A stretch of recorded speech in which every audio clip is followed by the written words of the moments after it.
Le but ultime d'une organisation comme la nôtre, c'est de ne plus exister. Parce que à travers les recommandations qu'on aura faites, qui parfois règlent un problème pour un élève, mais souvent vont le régler pour la classe au complet ou parfois pour l'école au complet.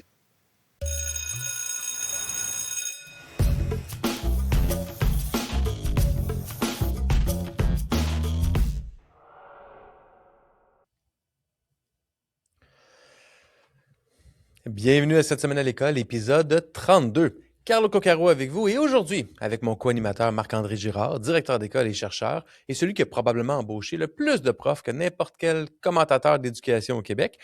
Mais avec lui, avec Marc-André, on va répondre à la question, un bon prof, ça naît comme ça ou ça se fabrique?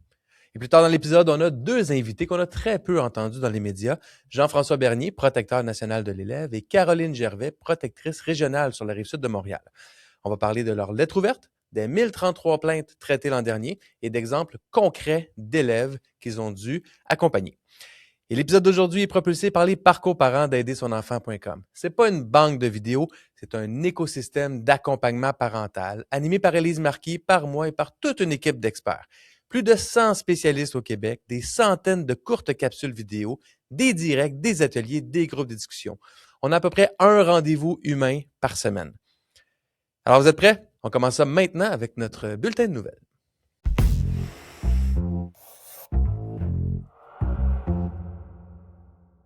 Trois nouvelles ont attiré mon attention cette semaine dans l'actualité éducative. Tout d'abord, un article du Devoir du 23 avril dernier de Zachary Gaudreault sur la loi 94 et le casse-tête d'évaluer les enseignants en pleine pénurie. En gros, le projet de règlement découle de la loi 94 qui impose à tous les enseignants une évaluation tous les 2 ans sur 13 compétences professionnelles, 103 dimensions à observer et une obligation de formation de 30 heures de formation par 2 ans. Les directions vont devoir observer chaque enseignant en classe plus d'une fois. Évidemment, bon, les syndicats s'offusquent un peu, là, voient la charge inatteignable à atteindre pour les enseignants. Et les associations de direction d'établissement, même chose, en disant c'est une surcharge sur un rôle qui est déjà en surcharge. Donc, on parle de la profession qui est déjà en pénurie, évidemment, où on tolère aussi l'engagement de personnel non qualifié, puis où les directions se plaignent depuis des années de ne plus avoir le temps de jouer leur rôle de leader pédagogique.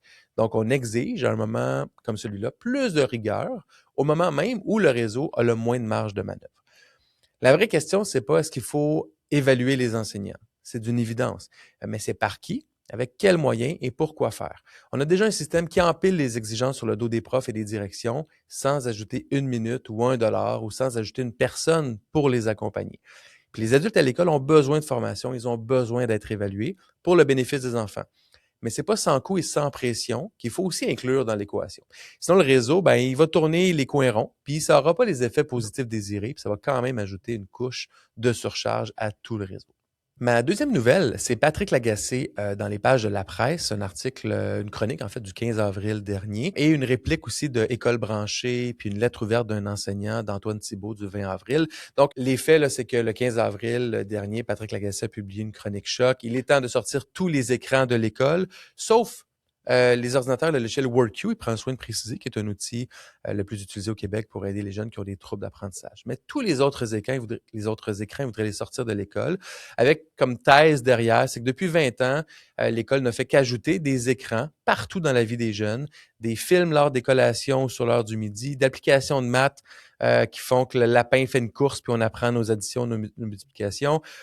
Just Dance en éducation physique, etc. Retirer les écrans parce qu'il y a une incohérence, à savoir, il y a une surcharge d'écran dans la vie de nos jeunes, ça fait du sens. On les multiplie à la maison, on les multiplie à l'école. École branchée qui répond que on peut pas mettre dans le même bateau réseaux sociaux et numérique éducatif. Puis la compétence numérique, mais c'est aussi une exigence du marché du travail, donc c'est important de l'avoir à l'école.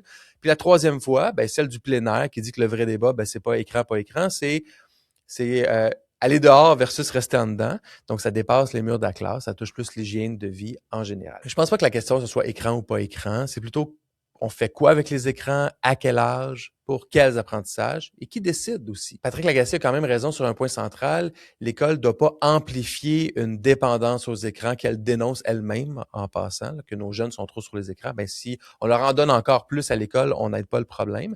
En même temps, l'école doit aussi se poser la question, est-ce que vraiment tous les usages ont un impact positif pédagogique. Et je pense que c'est ça le point majeur, c'est qu'on ajoute des iPads, on ajoute des ordinateurs, c'est motivant à plein d'égards pour les jeunes, mais est-ce qu'il y a un impact positif pédagogique supérieur à ne pas avoir d'écran? Et j'ai pas vu beaucoup d'études scientifiques qui le montrent. Ça ne veut pas dire qu'il n'y en a pas, mais en même temps, il faut être prudent, je pense, avec l'utilisation des écrans. Ma troisième nouvelle, et j'en fais l'étoile de la semaine, c'est un article du Globe and Mail du 25 avril dernier de Dave McGinn euh, qui parle de la carte postale qui ramène les élèves en classe. Donc, le district scolaire du nord de l'Ontario, le District School Board Ontario Northeast, a fait remonter son taux d'assiduité de 31 à 62 % en 2 ans. Et ce taux-là, en fait, c'est une présence d'au moins 90 à 90 % des jours de classe. Donc, il y avait seulement 31 % des élèves qui atteignaient ça. Ils l'ont fait passer à 62 %. Puis la méthode, c'est des cartes postales personnalisées envoyées par les enseignants aux élèves absents. Il y avait aussi du mentorat par les pairs, des visites à domicile, etc. Mais l'idée, c'est de déplacer clairement du punitif vers le renforcement positif. Puis l'absentéisme chronique, c'est un problème complexe qui n'a pas une solution unique, évidemment. La pandémie l'a fait exploser un peu partout en Amérique du Nord. Puis souvent, puis on le voit au Québec aussi, la tentation politique, c'est de toujours serrer la vis, sanctionner, inclure ça dans les notes, donc pénaliser l'élève au niveau de ses notes. Puis un ou une élève absente 3 jours, qui reçoit une carte postale, puis qui revient en classe parce qu'elle s'est sentie vue, c'est beaucoup plus fort qu'une note qui baisse. Puis il y a quelque chose de profondément québécois dans cette histoire-là aussi, même si ça se passe en Ontario. Une intervenante dans l'article dit la phrase qui résume tout. On traite la fumée, pas le feu. L'absentéisme, c'est pas un défaut de motivation, c'est un signal. Puis quand un enfant vient pas à l'école, il nous dit quelque chose. Puis la carte postale, elle, c'est lent, c'est artisanal, c'est moins satisfaisant politiquement qu'une réforme avec un grand titre dans les journaux, mais ça marche parce que l'élève, il se sent vu, apprécié et important aux yeux des autres.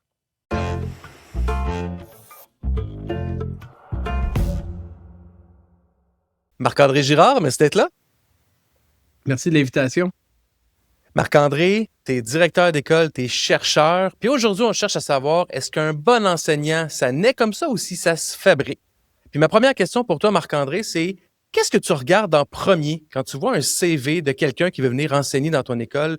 Est-ce que c'est l'expérience? Est-ce que c'est les diplômes, un mélange de tout ça? Qu'est-ce que tu regardes qui est important pour toi? Bien, la première réponse à ta question est assez plate, étant donné que les enseignants, la profession enseignante est quand même réglementée. Donc, je regarde s'ils ont un brevet d'enseignement, premièrement. Fait que ça, c'est la première chose. C'est comme le minimum nécessaire. Oui, c'est ça. Mais tu sais, pour répondre à l'esprit de ta question, disons-le comme ça, bien, c'est sûr que j'aime ça voir l'expérience de cette personne-là pour commencer. Elle enseigne où? Qu'est-ce qu'elle a derrière la cravate? Puis, ça ne veut pas dire qu'un enseignant expérimenté nécessairement va avoir un avantage sur un enseignant qui l'est moins, qui sort de l'université. Mais ça va, dans un cas comme dans l'autre, ça donne une bonne indication aussi. Moi, j'aime ça travailler avec des jeunes enseignants, des enseignants qui sortent de l'université, qui sont motivés, qui ont hâte d'arriver, qui ont des idéaux. Puis j'aime ça pouvoir travailler avec eux pour les atteindre, les aider à atteindre ces idéaux-là, mais aussi les façonner. Tu sais, avoir l'impression de pouvoir léguer quelque chose à ces jeunes enseignants-là aussi, c'est quelque chose qui me motive. Puis imagine que tu as 2 CV devant toi de jeunes de 21, 22, 23 ans là, qui sortent du bac en enseignement. Donc, ils ont le diplôme, check. Qu'est-ce que tu vas regarder dans leur CV qui, pour toi, tu dis « Ah, ça, c'est le fun parce que je pense que ça va leur servir demain matin en classe. » J'aime ça voir qu'est-ce qu'ils ont fait d'autre dans la vie. Je te donne un exemple. Ils ont travaillé dans des camps de jour. Est-ce que c'est des entraîneurs ou ils ont fait du sport collectif? J'aime ça voir des traces de travail d'équipe, de collaboration dans d'autres contextes. Donc ça, c'est des choses, moi, qui me mettent une petite puce à l'oreille, comme quoi cette personne-là a peut-être des attributs de leadership. Elle aime ça travailler avec des jeunes. Admettons, c'est un entraîneur, un sauveteur, quelqu'un qui donne des cours de natation, bon, bref. Mais ça donne quand même une idée quand tu vois des personnes qui, dès leur jeune âge, admettons, dès leur adolescence, choisissent de travailler dans des camps de vacances, choisissent de faire du bénévolat à des endroits en particulier qui impliquent des jeunes, ou la relation d'aide, ou la posture d'aide, de soutien. Ça donne des bonnes indications aussi. Tu me disais en préparation de l'épisode qu'on ne cherche pas nécessairement des mathématiciens pour enseigner à nos jeunes, on cherche des tisseurs de liens. Cette expression-là, j'aimerais ça que tu me la définisses. Ça fait quoi un tisseur de liens de différent le lundi matin à 8h30 quand les élèves arrivent? Moi, il y a un monsieur qui m'a vraiment influencé, puis c'est Yvon Fortin, son nom. Puis c'est un prof de cégep à la retraite qui donnait des formations à des enseignants, puis tout ça. Puis à un moment donné, je l'avais invité à l'école parce que je trouvais que sa formation était incroyable. Puis il a dit, on enseigne qui on est. Puis ça m'a, je te dirais, ça m'a chamboulé. Il n'y a pas d'autre mot. On enseigne qui on est. Donc, on met vraiment l'accent, pas sur la matière qu'on enseigne, mais on enseigne vraiment qui on est. Puis, on fabrique des êtres humains. Ça, c'est des jeunes qui sont on éduque. Moi, je crois beaucoup à l'éducation bien avant l'instruction. Il y a une différence entre les deux. Hein. Instruire, c'est accumuler des savoirs pour les réinvestir dans des situations pratiques rapides, mais l'éducation, c'est beaucoup plus large que ça. Puis éduquer veut dire élever.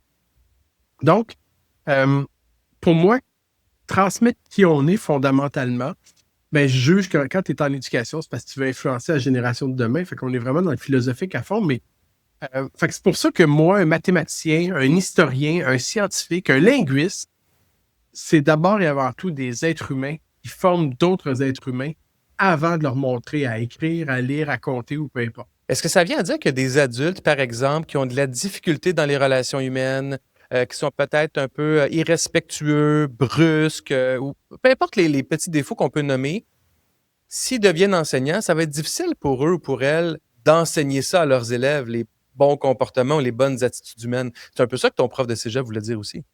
Ben, je ne sais pas ce qu'il voulait dire. C'est pas parce qu'on dit une chose que son contraire est vrai non plus. C'est pas parce qu'on enseigne qui on est qu'on ne doit pas mettre d'accent non plus sur la relation didactique, donc la relation avec la matière qu'on a enseignée. Moi, je pense que ce que ça veut dire essentiellement, c'est que prioritairement, avant la matière, il faut que tu crées un lien avec cette personne-là, avec ces élèves-là. Et puis, à partir du moment où tu as créé un lien significatif avec eux, il y en a qui font ça à une période, la première période de l'année, dossier réglé, check, et les jeunes vont manger dans ta main le restant de l'année scolaire.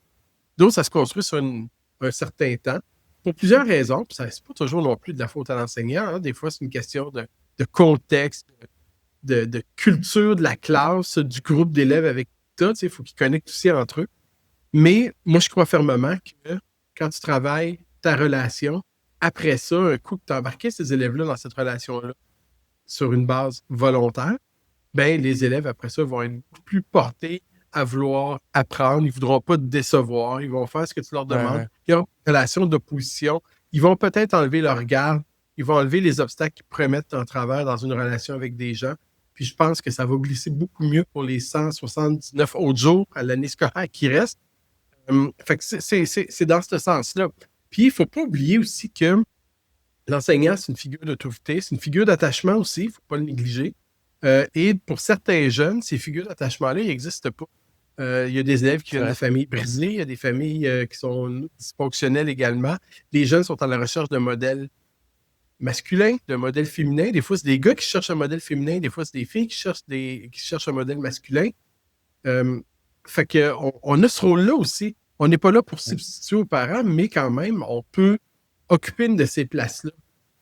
Fait que moi, j'ai eu des liens très, très forts avec des enseignants quand j'étais au secondaire, des profs que j'aimais beaucoup, à qui je pouvais me confier, avec qui je pouvais rigoler, que je rendais des services, ils voyaient en moi un potentiel, puis qui m'ont permis de vivre des projets, des activités, des situations inédites que probablement j'aurais jamais vécues dans le cadre du cadre de mes études secondaires. Fait que, tu sais, c'est des tisseurs de liens, comme on disait, mais c'est des créateurs d'opportunités aussi. C'est des personnes qui font vivre des expériences. Fait que c'est très, très large, ça. Moi, j'ai toujours cru que c'est un privilège d'enseigner, de savoir qu'il y a des parents qui nous confient leurs enfants. Donc, des gens partant, tes papas, moi aussi. Tu ne confies pas tes enfants à n'importe qui. Tu fais confiance quand tu laisses tes élèves, ton enfant partir le matin pour aller à l'école, quand il débarque de ton auto ou quand il embarque dans le transport scolaire. Fait que tu fais confiance qu'il va revenir transformé dès la première journée. Puis imagine après 5 ans, après 12 ans, bon, et ainsi de suite. Fait qu'il y a tout ça. Pour moi, c'est une relation qui est forte. C'est pas juste enseigner une matière. Je trouve ça difficile de voir qu'il y a des personnes qui l'envisagent dans l'autre sens. C'est-à-dire, moi, je suis là pour enseigner une matière, toi, tu es là pour apprendre. Tu dis quoi à ces personnes-là, ces enseignants-là qui vont dire « Ah, lâchez-moi avec la relation. Je suis un prof de mathématiques secondaire 5, j'ai une matière à enseigner. Si je ne la maîtrise pas, il n'y a aucune chance que mes élèves aient une bonne note. C'est quand même plus important ça que le lien que je vais tisser avec l'élève. » Là, il faut arrêter de penser avec deux pôles opposés. Là. c'est pas parce que tu mets l'accent sur la relation avec tes élèves que tu maîtrises pas ta matière. Je pense qu'il y a un équilibre aussi à avoir, là. OK? Puis, il y a des fois, là, que peut-être qu'on a pris du retard, puis on peut pas juste faire comme mon ancienne DG nous disait des fois, du tender loving care, là. On peut pas juste faire du bienveillant, là. Il y a du travail à faire. Ouais. On est à l'école pour une raison, puis on a une tâche. Des fois, il faut être axé sur la tâche, mais je pense qu'avant d'être axé sur la tâche, il faut être axé, centré sur la personne avec qui on fait cette tâche-là. Fait que oui, c'est vrai que ce soit en mathématiques de secondaire 5, que ce soit en mathématiques de secondaire 1, le résultat il est le même. Tu veux que tes élèves connectent, tu veux qu'ils embarquent dans un projet. Quand tu t'enseignes quelque chose pendant un an de temps, tu proposes aux élèves un projet. C'est pas juste ce que tu enseignes, c'est comment tu l'enseignes aussi. Comment tu l'enseignes, ben c'est propre à toi. Fait que toi et moi, on enseigne le même cours. On reprend l'exemple de mathématiques. Le même programme, le même cours. On s'assoit ensemble, faire notre planification.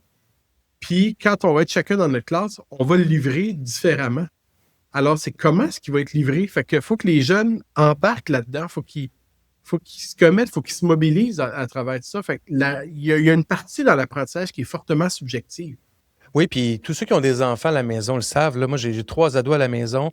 Quand ils trouvent l'enseignant ou l'enseignante gentil, au sens très générique du terme, ce prof-là, il est gentil, déjà, ils rentrent dans le cours avec un peu plus d'enthousiasme. Déjà, ils ressortent du cours avec plus d'enthousiasme aussi. Puis, il y a un devoir à faire, mais ils le font parce que il y a cette connexion-là qui s'est établie avec l'enseignant. Puis, c'est pas banal parce que ça peut vite être un turn-off quand il y a zéro relation, ou pire, la relation est négative avec l'adulte. Puis ma fille, ma dernière est au cégep, puis elle peut te dire dans quel cours elle va bien réussir, dans quel cours elle va avoir des difficultés, de la façon qu'elle me parle de son prof. Fait que dès le début, voyons, ça n'a pas rapport. Il nous demande de faire ça, je comprends pas. Je sais très bien que ça va pas super bien rouler. Fait que nos jeunes, des fois, ont de la misère à faire abstraction de la relation pour faire le travail. Ils sont très, très, très, comment je peux dire, connectés sur le plan émotionnel. Au même titre que nous autres, des fois, avec des collègues, ça peut être un peu la même chose aussi. Hein? C'est démontré aussi par la recherche que quand tu estimes une personne, tu as tendance à beaucoup plus reconnaître ses compétences et son professionnalisme. On le sait, tu as parlé donc du bac en enseignement, qui est le chemin principal utilisé par les jeunes adultes pour devenir enseignants. Donc, un bac de 4 ans qui donne droit au brevet, qui fait que tu vas l'enseigner. De plus en plus, donc on a à peu près 10 000 enseignants non légalement qualifiés dans le réseau. Puis on a aussi les maîtrises qualifiantes qui existent depuis quelques années, qui sont là, qui visent à faire en sorte que quelqu'un qui a déjà un bac puisse faire sa maîtrise qualifiante, donc 2 ans, des fois un petit peu moins, et obtenir le brevet et aller dans les salles de classe, autant au primaire qu'au secondaire. D'après toi, là, qu'est-ce que tu n'as pas dans une maîtrise qualifiante que tu as dans ton expérience terrain? Quand tu fais une maîtrise qualifiante, c'est parce que tu as déjà un vécu ailleurs, tu as déjà un diplôme, tu as déjà, je sais pas moi, tu as été mathématicien, justement, tu as été ingénieur, architecte, peu importe. Donc, tu t'en viens avec ta deuxième formation, ton deuxième diplôme pour pouvoir enseigner, un changement de carrière, super.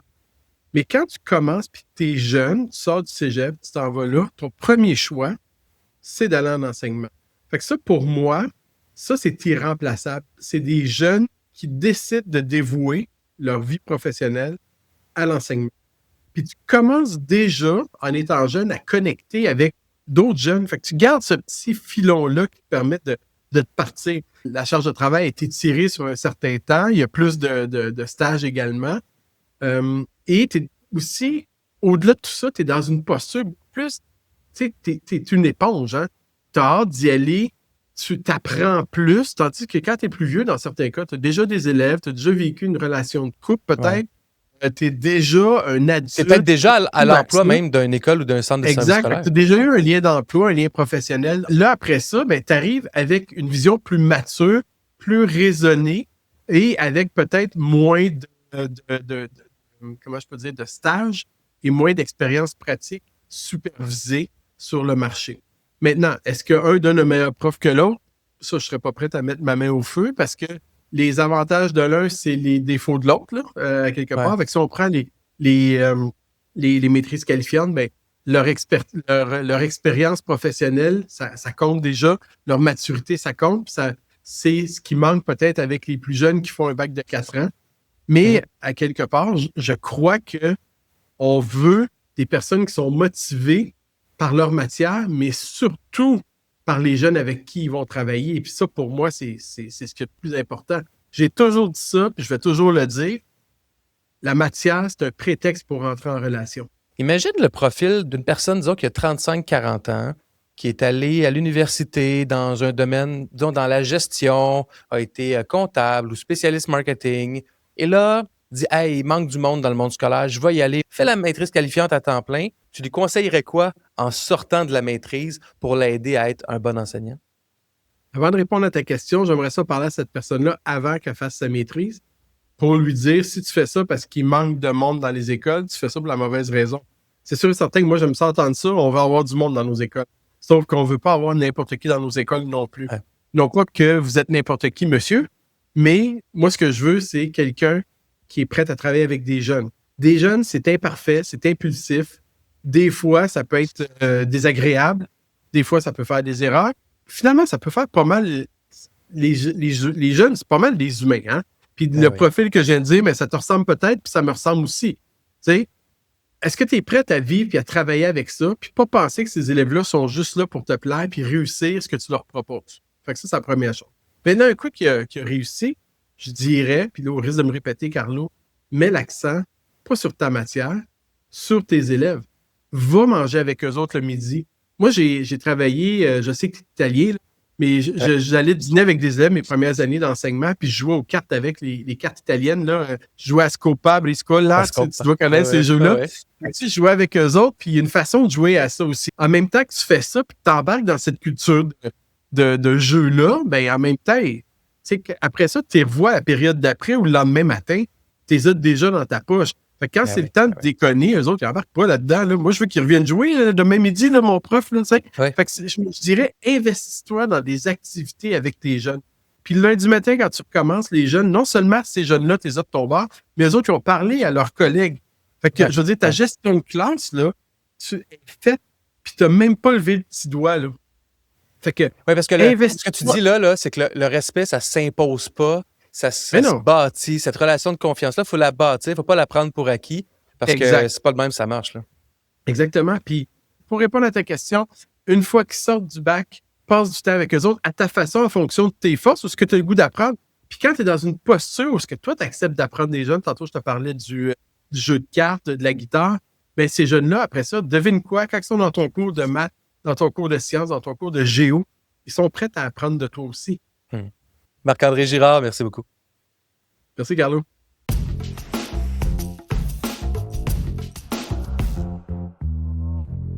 L'an dernier, 4732 parents ont appelé le bureau du protecteur de l'élève parce qu'ils ne savaient plus quoi faire. Et aujourd'hui, j'accueille deux des personnes responsables d'accueillir ces appels. Jean-François Bernier, protecteur national de l'élève, et Caroline Gervais, protectrice régionale sur la Rive-Sud de Montréal. Bienvenue à vous deux, bienvenue au balado. Merci de nous accueillir. Mais ça fait très plaisir. Jean-François Bernier, dans un geste plutôt unique, vous avez écrit une lettre ouverte dans laquelle on peut lire, et je cite, « Dans les discussions actuelles et celles qui viendront, je nous invite à ne jamais détourner le regard de ce qui m'apparaît l'enjeu central, parfois malheureusement oublié, l'intérêt de l'élève, sa protection et son soutien, et ce qu'il soit la victime ou l'auteur d'intimidation ou de violence.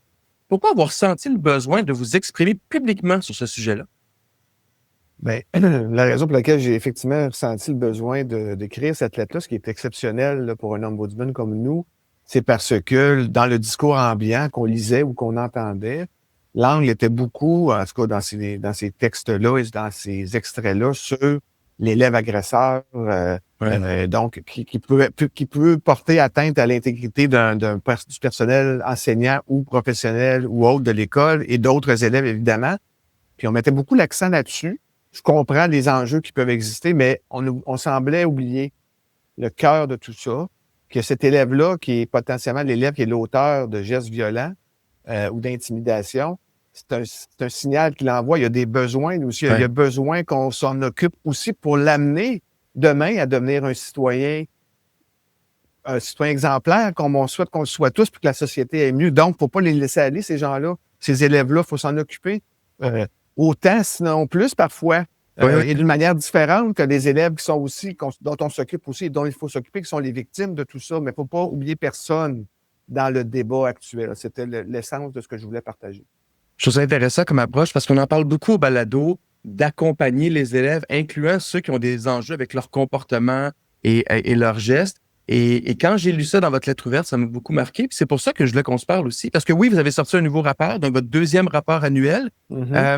Avant d'aller à Mme Gervais, j'ai écouté vous demander, il y avait 1033 plaintes qui ont été retenues autour d'eux. Oui. Loin l'idée de moi de banaliser quoi que ce soit. Mais je trouve que 1033 plaintes sur un bassin de 1,1 million d'élèves, c'est très, très peu. Est-ce que j'ai quand même raison de me réjouir un petit peu de cette proportion-là?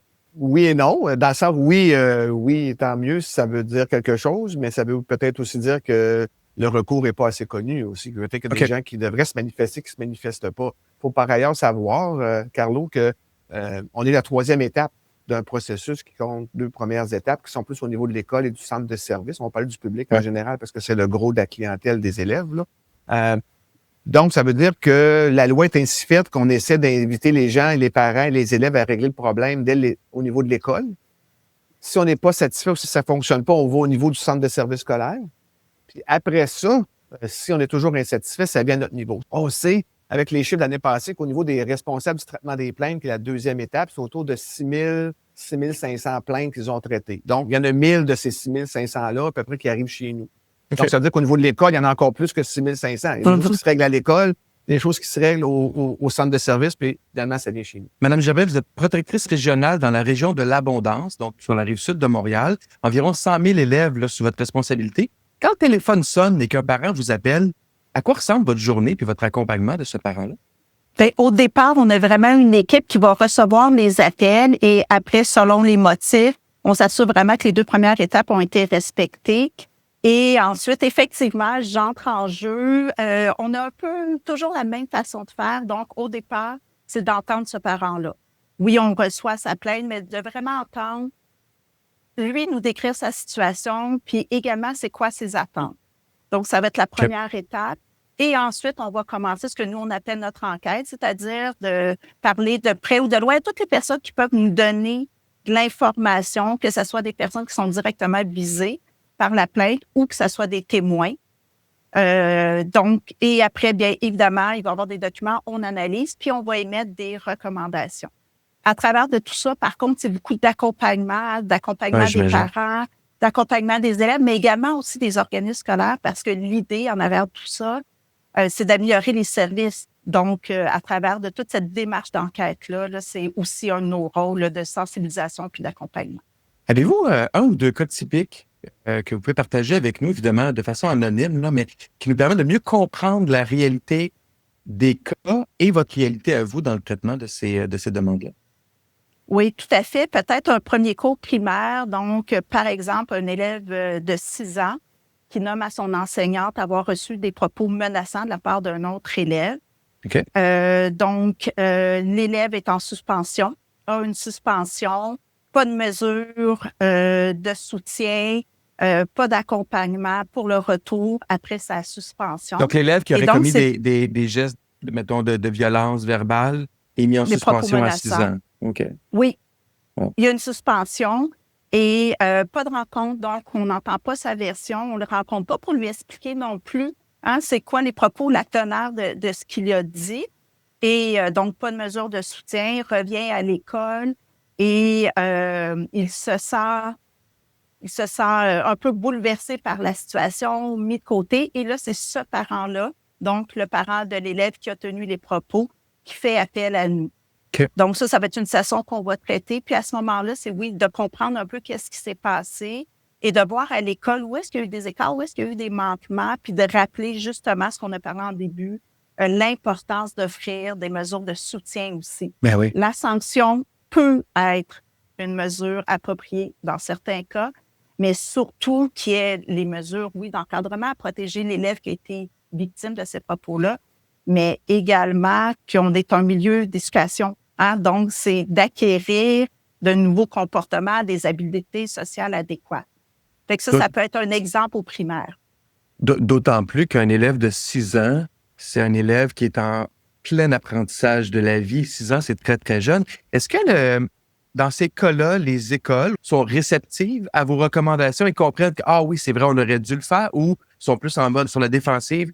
On a fait ça, notre politique dit que c'est une suspension, c'est comme ça. Quel est généralement l'accueil du réseau à vos commentaires et à vos appels?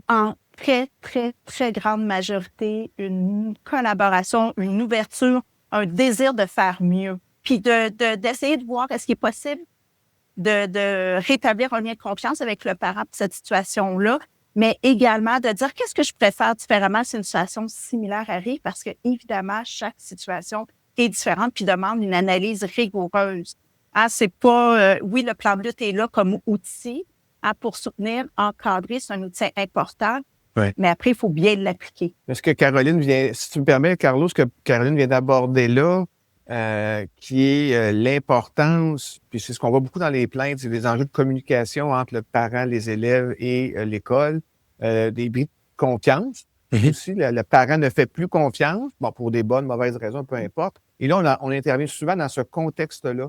Faut pas oublier que contrairement à d'autres ombudsmen, par exemple en santé ou ailleurs, qui vont traiter une plainte pour un événement ponctuel avec un organisme avec lequel on n'aura plus de contact peut-être pendant les 10 prochaines années, ben, à l'école, c'est pas pareil. S'il y a un problème en deuxième année, puis que la relation est pas bonne, ben ça va nous suivre. Ça va suivre notre enfant, surtout aussi. Ça va suivre l'élève. Faut pas l'oublier. Toujours l'élève au cœur de tout. Puis c'est lui qui va partir de ça. Puis nous, on est souvent là, puis on le constate depuis 2 ans et demi, presque 3 ans maintenant, que notre intervention va souvent apaiser et rétablir ce lien-là de confiance et de communication. Puis c'est l'enfant c'est l'élève qui en sort gagnant, évidemment, de tout ça. Le monde des enseignants, des adultes à l'école, je l'ai entendu beaucoup, voit le protecteur national de l'élève, pas vous individuellement, mais l'organe, des fois comme un autre outil que le gouvernement a mis en place pour leur taper sur la tête, pour leur dire à quel point ils sont pas bons dans certains moments, une façon de contrôler leur travail. Vous répondez quoi à ces enseignants-là, ces orthopédagogues, ces directions d'école-là qui pensent ça, qui disent « c'est un peu comme une autre façon de contrôler ce qu'on fait à l'école. » Eux, ils sont pas là, ils voient pas tout ce qu'on fait. Là. C'est à chaque enquête, lors de chaque plainte, ça va dans notre approche qu'on va avoir avec le milieu scolaire.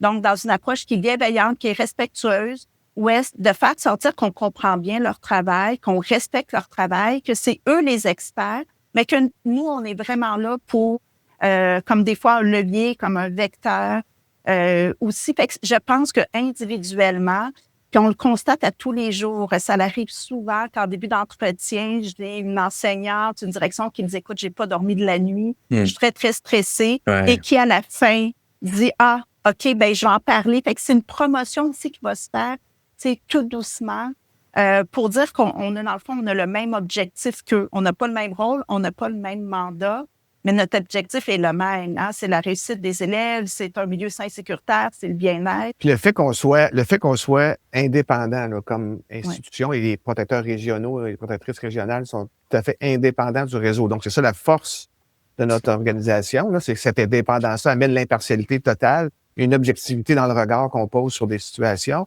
Ben, ça nous amène aussi à considérer des plaintes qui sont pas fondées. Puis on écrit dans nos décisions, dans nos conclusions, on appelle ça des conclusions, on écrit aux parents puis à l'école ou au centre de service, ben on juge que la plainte est pas fondée ou qu'elle est fondée. Donc souvent, oui, ça fait pas l'affaire du parent qui aurait souhaité qu'on dise qu'il avait raison dans sa plainte, mais notre regard indépendant et impartial permet ça. Donc, à quelque part, pour le personnel scolaire, c'est aussi un message. C'est que les protecteurs régionaux disent, ben dans ce cas-ci, moi, je considère que la décision qui a été prise ou la décision qui n'a pas été prise dans un cas était la bonne. Alors, c'est 40% des plaintes fondées à ce jour, à notre niveau, mais il y a quand même 60% aussi des cas où on dit, ben l'école a bien fait ce qu'elle avait à faire, elle a assumé les responsabilités. Parce que ce qu'on a vu souvent, puis je l'ai dit dans mon premier rapport annuel, c'est à quel point plusieurs directions d'école sont démunies. Démunies parce qu'elles n'ont pas tout le temps tous les bons outils pour prendre les bonnes décisions. Démunies parce que souvent, elle n'a peut-être pas le soutien qu'elle aurait besoin. Ils sont en surcharge, les directions d'école aussi. Oui. Hey, tout ce qu'ils ont géré dans une journée, là, c'est fascinant. Là. Moi, j'ai beaucoup d'empathie pour les directions d'école. C'est pas une job facile. Non. C'est pas une job facile. Allons dans la mécanique un petit peu, puis là, on ne va pas embêter les gens qui nous écoutent avec trop de détails, mais vous l'avez dit au début, l'étape essentielle, c'est la communication avec l'enseignant, l'enseignante, avec la direction d'école. Puis souvent, une des causes qui fait que ça se fait à votre bureau, c'est que cette communication-là ou cette confiance-là, elle est rompue, on le voit. Une fois que, disons que je suis un parent, j'observe quelque chose avec mon enfant qui ne me satisfait pas, je communique avec l'enseignant, l'enseignante ou les enseignants, enseignantes concernés. J'ai une réponse qui ne me satisfait pas trop. Je communique avec la direction. La direction est débordée. Ça prend des fois 3 jours, 7 jours avant que j'ai une réponse. Je suis pas satisfaite. Qu'est-ce que je fais à ce moment-là? Est-ce que je communique avec vous tout de suite ou il y a d'autres étapes? Une deuxième étape qui est le centre de service scolaire. Donc, dans chaque centre de service scolaire ou même établissement d'enseignement privé, il y a une personne qui porte le titre de responsable du traitement des plaintes qui va être la deuxième étape dans la procédure de traitement des plaintes. Donc, c'est à cette personne-là qu'il faut s'adresser. C'est simple, ça peut être par téléphone, par courriel, un formulaire. Donc, toutes les modalités sont là pour que l'élève, parce que l'élève peut aussi lui-même apporter sa situation, ou le parent puisse facilement communiquer avec le centre de service scolaire. Et là, le centre, la responsable du traitement des plaintes a 15 jours pour analyser la situation, parler à la personne plaignante et émettre ce qu'on appelle un avis de bien fondé pour dire, bon, est-ce que c'est fondé, non fondé et voir s'il y a des corrections qui peuvent être appliquées. C'est bien avec la nouvelle loi, cette nouvelle procédure-là qui est en vigueur depuis la rentrée 2023, c'est que les 3 étapes, ils ont des délais dans la loi associés à chacune des étapes. C'est-à-dire que la personne qui se plaint à la direction d'école n'a pas de nouvelles dans les 10 jours ouvrables, là, c'est donc 2 semaines de calendrier, ou qui n'est pas content de la réponse, il va à la deuxième étape. Donc, même si en l'absence de réponse, on n'est pas obligé d'attendre 28 jours, après 10 jours ouvrables, on n'a pas eu de signal de la direction, ça m'autorise à aller à la deuxième étape. La deuxième étape, Caroline l'a dit, 15 jours ouvrables, donc 3 semaines de calendrier. Là encore, soit que la réponse, c'est pas notre affaire, ou que le responsable des plaintes m'a pas donné signe de vie, ou m'a pas envoyé sa décision écrite, ça m'autorise à aller à la 3e et dernière étape qui est chez nous. Mais les gens sont dans le doute, ils peuvent nous appeler. Là. On est là aussi pour les accompagner dans le processus. Alors ça, c'est intéressant, ça.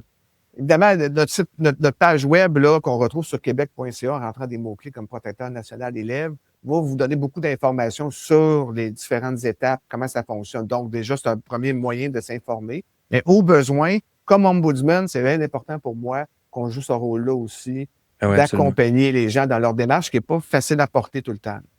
J'ai entendu au cours des années, des 2-3 dernières années, probablement des dizaines d'histoires de parents qui se sont plaints au centre de service scolaire et qui ont senti que c'était un peu un chemin de croix. Là. Tu sais, ils devaient vraiment... C'est un parcours très, très difficile de faire valoir leurs points de façon à ce que ça mène à un changement de pratique ou même parfois même à un changement de personnel dans des cas un peu plus extrêmes. Est-ce que vous sentez que les centres de service scolaire jouent ce rôle-là de façon plutôt neutre et efficace ou vous les sentez quand même un petit peu en mode défense quand ils reçoivent ces appels-là ou ces commentaires-là de parents? Caroline, es-tu prête à te mouiller? Je dirais que c'est varié. Dans la très grande majorité des cas, je crois qu'on tente, en tout cas, d'être le plus objectif possible, mais il est vrai qu'ils ne vont pas peut-être aussi loin que nous dans nos enquêtes. T'sais, nous, on va aller vraiment très, très loin. On va retourner toutes les pierres pour s'assurer d'avoir vraiment un regard complet là, sur la situation. Il est possible que, bon, au niveau du centre de service scolaire, je pense pas que c'est un manque d'objectivité, mais peut-être dans certains cas, là, peut-être qu'on va prendre la version qui nous a été transmise par nos collègues. C'est la version qu'on va ils ont retenir. des enjeux différents, hein, les enjeux syndicaux, ce sont leurs employés. Eux, ils gèrent le quotidien de ces gens-là, les élèves. Donc, c'est clair que la pression n'est pas la même. Là. La chance qu'on a, c'est l'indépendance, la distance qu'on est capable d'avoir avec les organismes, avec leurs membres du personnel. On est vraiment à la distance qu'il faut pour réaliser pleinement, aller au fond des choses. Puis nos pouvoirs d'enquête sont très importants. Tu sais, s'il y avait des résistances importantes de nous fournir de l'information ou des documents, on a les mêmes pouvoirs que le commissaire enquêteur. Le commissaire Galland qui a fait son enquête sur la SAAC récemment, là, on a les mêmes pouvoirs que lui d'exiger de n'importe qui des documents ou des témoignages. On peut obliger quelqu'un à nous rencontrer même s'il ne veut pas. Là. Ça va jusque là, les pouvoirs qu'on peut aller. Donc, ça vous donne une idée de l'ampleur des pouvoirs d'enquête qu'on peut avoir. Donc, comme Caroline l'a dit, on peut aller au fond des choses. Oui, absolument. On pourrait vous voir à la télé prochainement pendant des heures, faire des enquêtes publiques comme avec la commission Galland. Donc, c'est pas mon objectif de carrière. C'est ça. En terminant, j'ai goût de vous demander qu'est-ce qu'on vous souhaite? Qu'est-ce qu'on souhaite au protecteur national de l'élève pour les prochaines années? Là, vous en êtes à votre 3e année d'activité là, présentement. Et qu'est-ce qu'on souhaite au réseau scolaire dans cette relation-là avec le protecteur national de l'élève? Être le gardien de cette indépendance-là, de cette objectivité-là, crédibilité, confiance des gens. Donc, moi, c'était bien important pour moi depuis le début. Il faut qu'on soit crédible. Je pense qu'on a réussi. Il faut qu'on ait la confiance, oui, des parents et des élèves, mais également du réseau. Parce que s'ils ne nous font pas confiance ou qu'on n'est pas crédible à leurs yeux, ben ça va être difficile que nos recommandations soient acceptées. Ça Ouais. fait partie de notre enjeu. Nous, on fait des recommandations. On n'a pas de force exécutoire. On ne sont pas obligés s'ils ne voulaient pas. Heureusement, on est à 97-96% d'acceptation des recommandations partout au Québec. C'est très positif. Absolument. Et je vous dirais, puis je fais souvent cette blague-là, peut-être que je vais radoter chez certaines personnes qui m'ont déjà entendu le dire, mais le but ultime d'une organisation comme la nôtre, c'est de ne plus exister. Parce que à travers les recommandations qu'on aura faites, qui parfois règlent un problème pour un élève, mais souvent vont le régler pour la classe au complet ou parfois Ouais. pour l'école au complet, c'est mis en œuvre, évidemment, par l'école, par le centre de service, ben va faire en sorte que les plaintes sur cette problématique-là vont diminuer, normalement. Fait qu'un jour, idéalement, il n'y aurait plus de plaintes. Mais bon. Mais je pense que c'est un vœu pieux. On comprend tous Ouais. l'intention, mais Ouais. l'éducation, c'est un système vivant en pleine évolution. Exact. Le monde dans lequel l'éducation et les écoles vivent est en constante évolution aussi. Donc, les défis vont changer, vont évoluer. Puis je pense que votre rôle, la façon dont il a été expliqué aujourd'hui, ça paraît aussi très, très pertinent comme étant une façon, l'allié de l'élève, mais l'allié du réseau pour aller tout le monde dans la même direction, qui est de Tout à faire fait. mieux pour les élèves. Tout à fait. Puis, tu sais, le fait qu'on soit gratuit, c'est quand même rapide, là. C'est pas comme être dans un tribunal, ça va prendre 2 ans et demi avant que tu aies une décision. Oui, là. absolument. Jean-François Bernier, protecteur national de l'élève. Caroline Gervais, protectrice régionale de la région de l'Abondance. Merci beaucoup à vous deux d'avoir été là. Ça fait un grand plaisir. Merci, À la au prochaine. plaisir.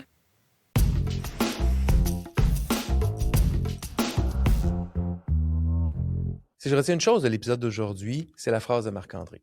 On ne cherche pas un mathématicien, on cherche un tisseur de liens. Puis Marc-André nous a montré que la formation, oui, ça peut améliorer un prof, mais ça ne crée pas l'humain en dessous. Puis le protecteur national de l'élève nous a rappelé aussi que protéger un enfant, c'est jamais juste appliquer une procédure. C'est de voir l'humain, qu'il soit victime ou l'auteur de violence. Puis même nos 3 nouvelles du bulletin, sous des angles différents, nous ont ramenés au même endroit. Le système peut écrire 1000 règles, 1000 grilles, 1000 évaluations, mais c'est toujours un humain qui ouvre la porte à un autre humain. Si je retiens une chose de l'épisode d'aujourd'hui, c'est la phrase de Marc-André. On ne cherche pas un mathématicien, on cherche un tisseur de liens. Puis Marc-André nous a montré que la formation, ça peut améliorer un prof, mais qu'elle ne va pas créer l'humain en dessous. Le protecteur national de l'élève, lui, nous a rappelé que protéger un enfant, mais c'est jamais juste appliquer une procédure. C'est aussi de voir l'humain derrière, victime comme auteur. Et même nos 3 nouvelles du bulletin de nouvelles, sous des angles différents, nous ont ramenés au même endroit. Le système peut écrire 1000 règles, 1000 grilles, 1000 évaluations, mais c'est quand même toujours un humain qui ouvre la porte à un autre humain. Et cette semaine, je vous encourage à écrire un mot à un élève ou à un collègue qui a manqué à l'appel récemment. Pas pour le chicaner, évidemment, mais pour lui dire qu'il vous manque, puis regardez ce qui se passe. Merci à mon co-animateur Marc-André Girard, merci à Jean-François Bernier et Caroline Gervais pour le travail discret et essentiel qu'ils font à tous les jours. Et évidemment, merci au Parcours Parents d'aidersonenfant.com qui propulse cet épisode parce que c'est exactement la même philosophie qui est portée là-bas, des humains qui accompagnent d'autres humains en direct, dans des groupes de discussion, en atelier. Pas un catalogue, une vraie communauté de parents et d'experts qui s'entraident. On se revoit la semaine prochaine et d'ici là, prenez soin de vous. Bye tout le monde.